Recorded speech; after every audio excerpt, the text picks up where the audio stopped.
लोकसभेतील पराभवाचं खापर फोडण्यावरून महायुतीमध्ये जुंपली मेळाव्यानंतर शिंदे गट आक्रमक. भाजप आणि अजित पवार गट शिंदे गटाच्या निशाणावर.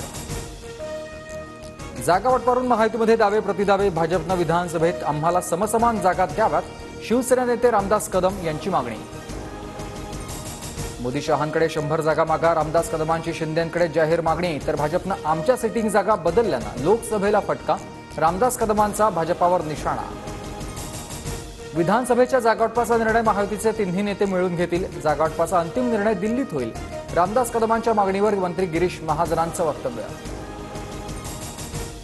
भाजपनंतर अजित पवार शिंदे यांच्या निशाण्यावर. आता अजितदादा उशिरा आले असते तर आम्हाला 9 मंत्रिपदं मिळाली असती. शिवसेना नेते रामदास कदम यांचं वक्तव्य. अजितदादा वेळेत आले म्हणून तुमची लंगोट तरी वाचली, नाहीतर हिमालयात फिरावं लागलं असतं. अमोल मिटकरींचं रामदास कदमांना उत्तर.